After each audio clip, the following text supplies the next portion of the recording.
Você já reparou como algumas palavras de Jesus quase nunca são pregadas nos púlpitos modernos? Elas não foram retiradas da Bíblia, não foram rasuradas, nem traduzidas de forma errada. Elas ainda estão lá, mas foram banidas do centro das mensagens. Silenciosamente, intencionalmente, e às vezes até por conveniência. Porque o que Jesus disse confronta, expõe, revela aquilo que muitos tentam esconder com frases bonitas e gestos religiosos.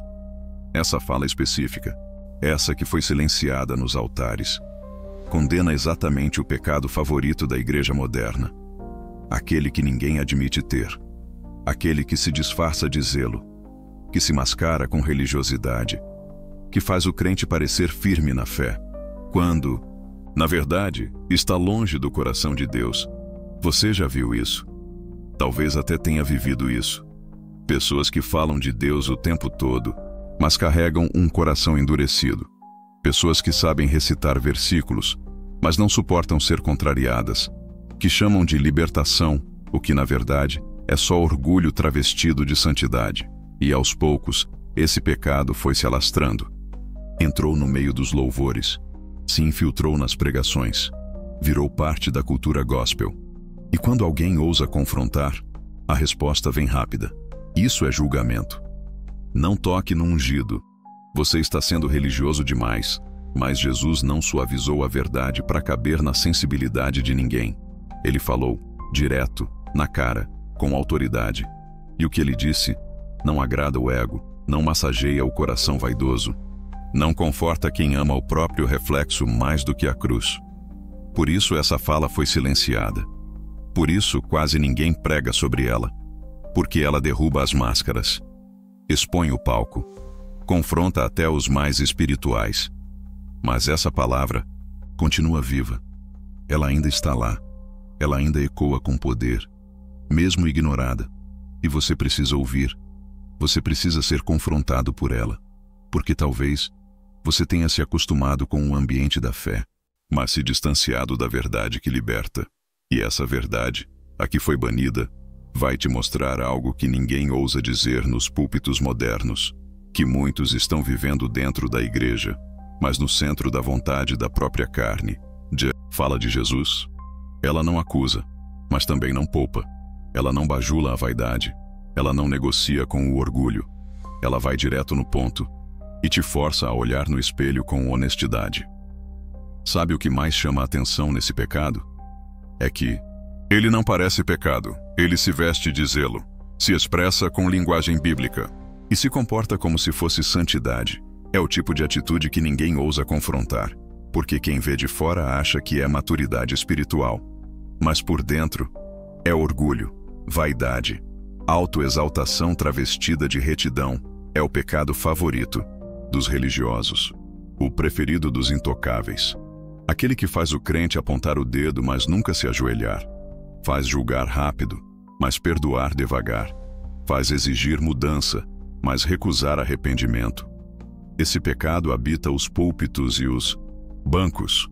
Está no olhar de desprezo de quem acha que sabe mais, na postura de quem se sente puro demais para se misturar, na frieza de quem perdeu o amor, mas continua defendendo a verdade. E, o pior, ele cresce dentro da igreja sem ser notado, porque é fácil identificar adultério, mentira, roubo, escândalo.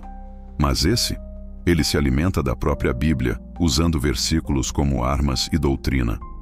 Como escudo, ele transforma pessoas sinceras em fariseus modernos. Gente que começou com sede de Deus, mas terminou com fome de poder, visibilidade e controle.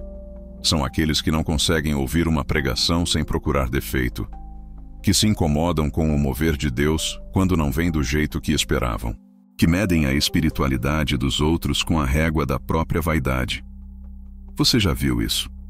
Talvez já viveu isso.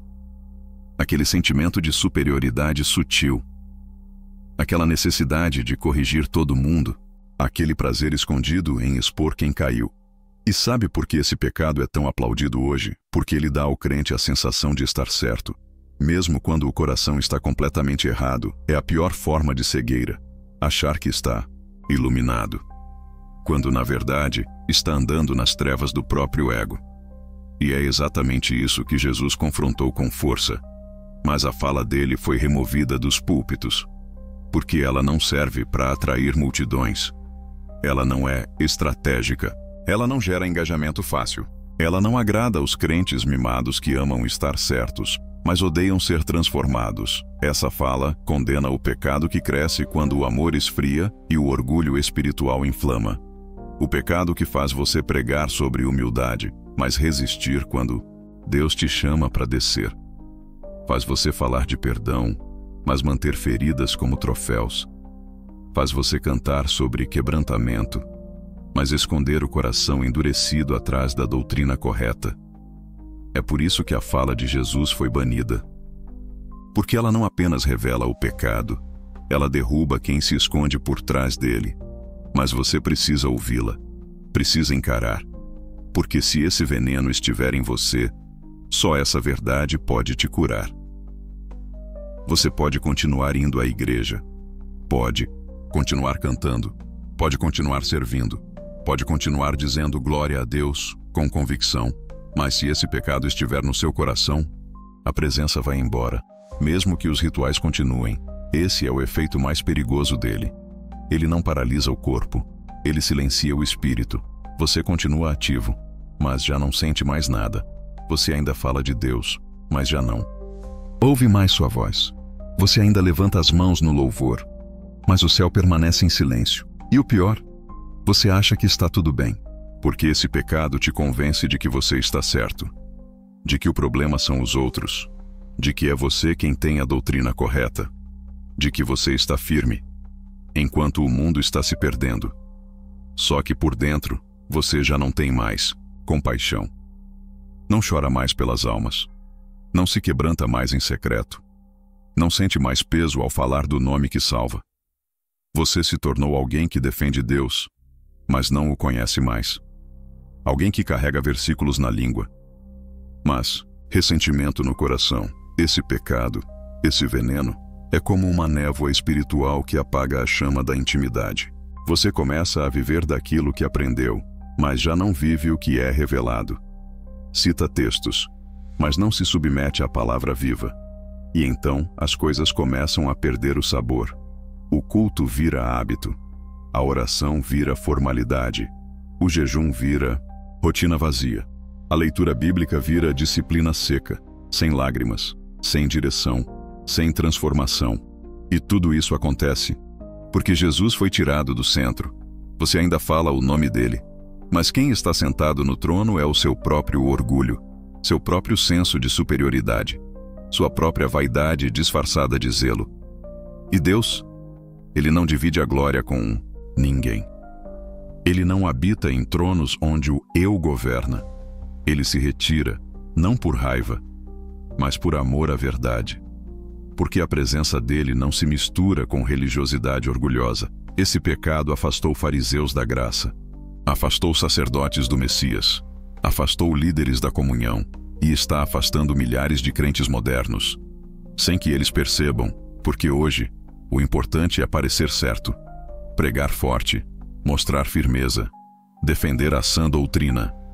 Mas Jesus nunca chamou ninguém para vencer discussões.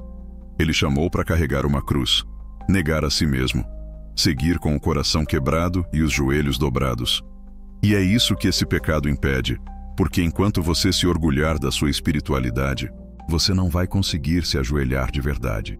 E se você não se ajoelha, você se afasta, silenciosamente, perigosamente. E tudo isso por ignorar uma única fala de Jesus, a fala que foi banida dos púlpitos, silenciada nos sermões e rejeitada por uma geração que ama o título de crente, mas odeia a exposição do seu ego. Jesus sempre foi direto. Quando precisava curar, curava. Quando precisava consolar, consolava. Mas quando precisava confrontar, ele não hesitava. E foi exatamente isso que aconteceu naquele dia. A multidão estava ao redor. Os discípulos estavam atentos, mas ele sabia que no meio de tantos que o seguiam com entusiasmo, havia corações endurecidos, religiosos disfarçados, gente que amava o status de estar perto de Jesus, mas odiava a ideia de mudar por causa dele. Gente que conhecia as Escrituras, mas não reconhecia a verdade encarnada bem na frente dos seus olhos. Foi nesse cenário que Jesus lançou uma de suas falas mais duras, mais cortantes, mais desconfortáveis. Ele não estava falando com os céticos, nem com os ímpios, nem com os publicanos. Ele estava falando com crentes, com gente que conhecia o templo, que respeitava o sábado, que jejuava, que dava o dízimo, que orava nas praças e se vestia com a roupa certa, mas por dentro estavam cheios de si, vazios de compaixão, secos de arrependimento, fracos de humildade e, o pior, se sentiam melhores que os outros. Esse era o ambiente, um clima onde a verdade precisava ser dita, mesmo que doesse, mesmo que escandalizasse, mesmo que afastasse. Jesus olhou nos olhos daqueles que achavam estar no topo da espiritualidade, aqueles que amavam ser vistos, reconhecidos, aplaudidos. E então ele falou, sem rodeios, sem diplomacia, sem marketing.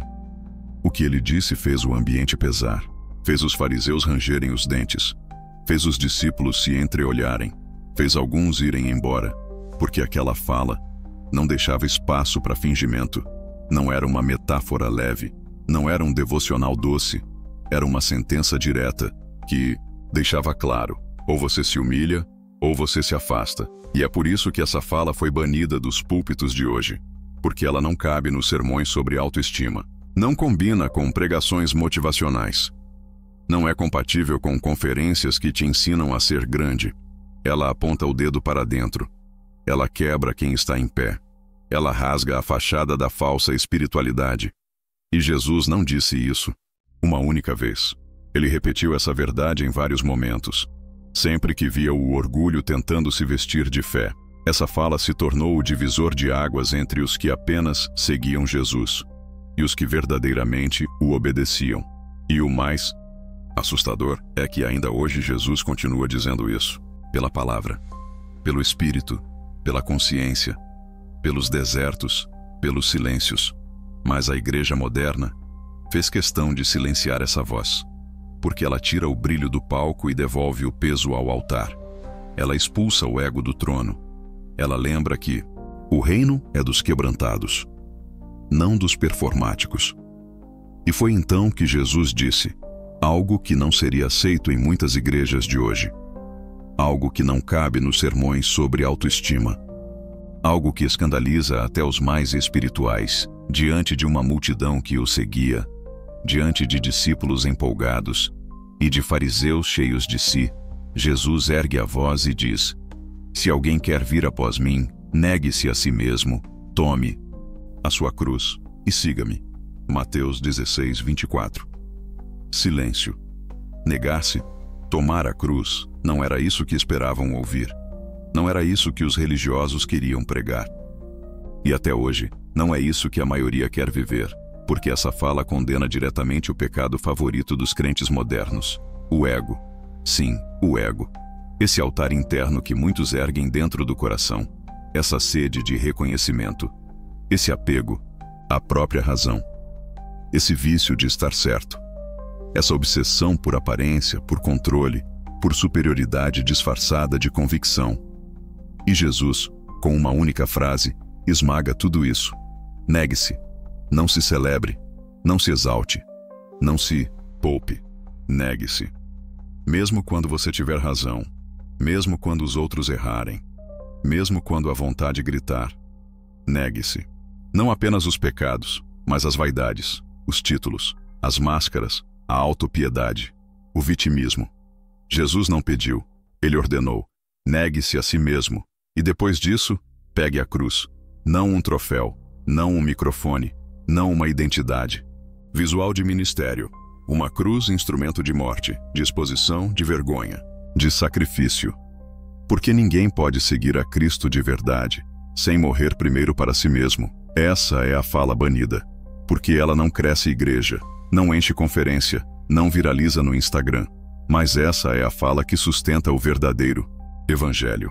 Essa é a fala que separa os admiradores de Jesus dos discípulos de verdade. E é por isso que ela dói, porque ela exige aquilo que poucos estão dispostos a entregar: o eu. a vontade, a glória pessoal. E você? Está disposto?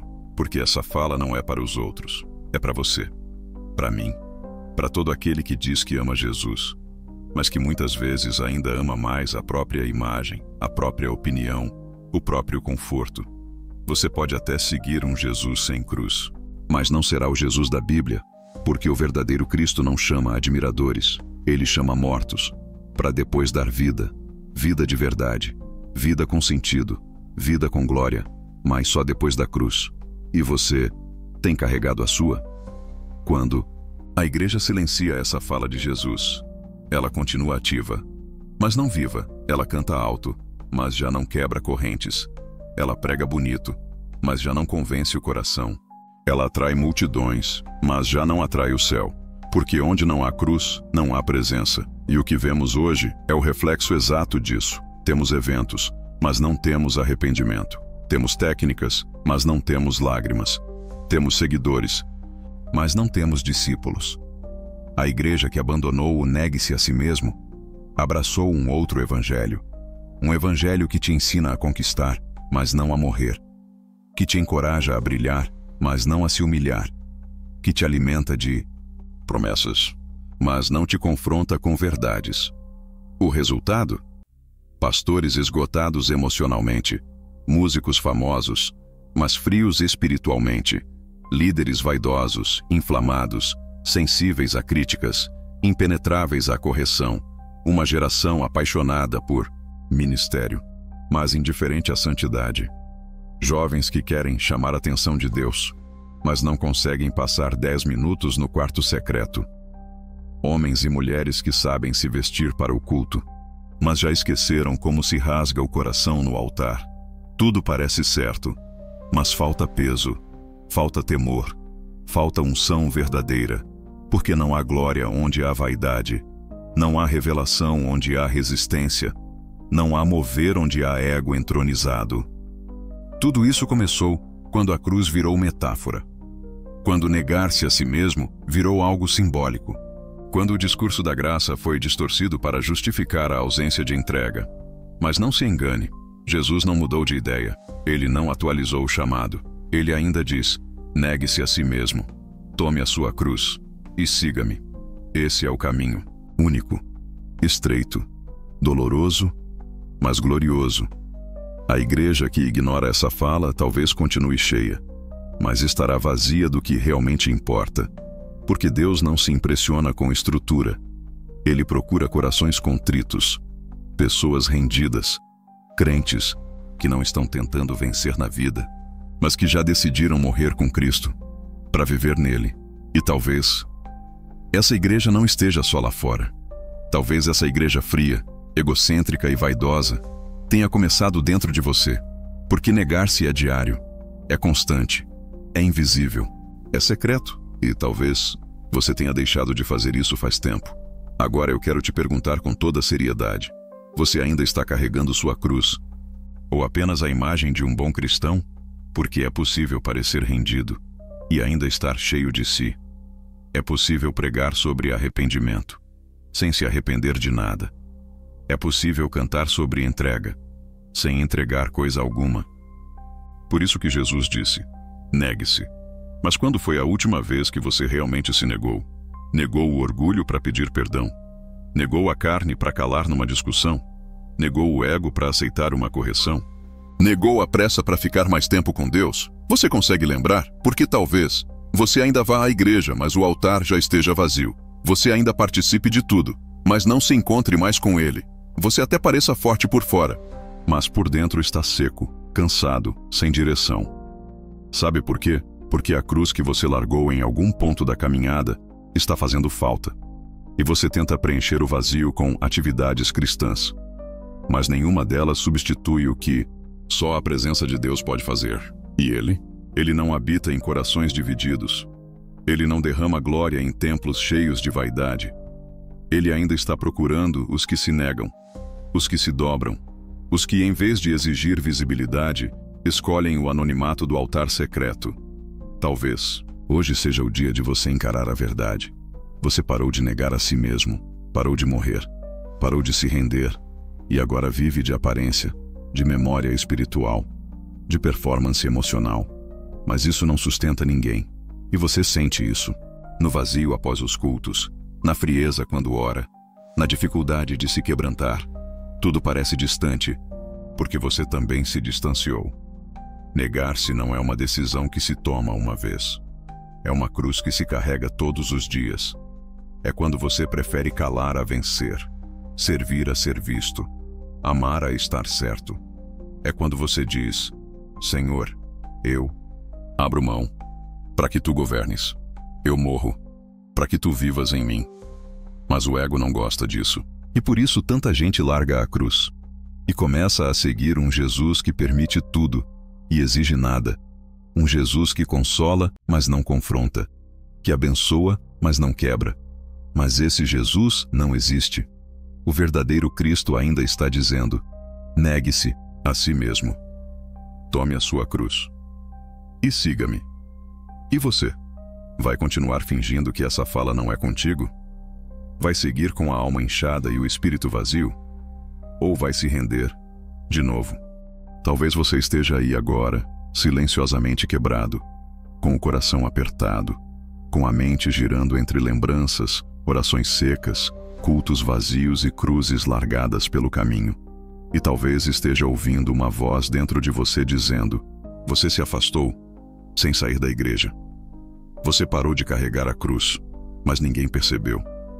Você deixou de negar-se e começou a construir um altar para si mesmo.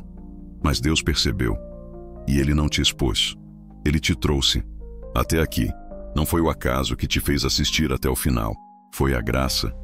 Foi o amor dele dizendo: ainda dá tempo. Eu ainda te quero. Porque o céu não se impressiona com a tua presença na igreja, mas se move com tua presença no altar, com teu coração sincero, com teus joelhos dobrados em secreto, com tuas lágrimas escondidas, quando ninguém aplaude, quando ninguém vê. E é isso que Jesus está pedindo de volta hoje. Você, inteiro, cru, rendido, não a versão que prega, não a versão que canta, não a versão que publica versículos, mas a versão que chora, que ouve, que se cala, que dobra o joelho e diz: Senhor, me perdoa. Eu me perdi no caminho certo, me perdi no meio da multidão. Continuei andando, mas deixei a cruz para trás. Hoje, você pode voltar, não para a religiosidade, não para o palco, mas para a cruz. A cruz que você largou quando quis ser aceito, quando quis vencer discussões, quando quis provar sua fé em vez de vivê-la. Volte. Volte ao lugar onde você chorava, lendo um versículo, ao lugar onde a presença era mais importante que a opinião dos outros, ao lugar onde a cruz era leve, porque o fardo da vaidade ainda não te pesava. Jesus ainda está chamando, e a voz dele é a mesma: negue-se, tome a sua cruz e siga-me. Não como um peso, mas como um caminho. Não como uma humilhação, mas como um renascimento. Porque é só quando você morre que ele pode viver em você. E só quando você some é que ele aparece. Essa é a verdade que foi banida. Essa é a mensagem que não preenche templos, mas enche corações. E se você chegou até aqui, é porque Deus não desistiu de você. Volte, agora, enquanto ainda há tempo.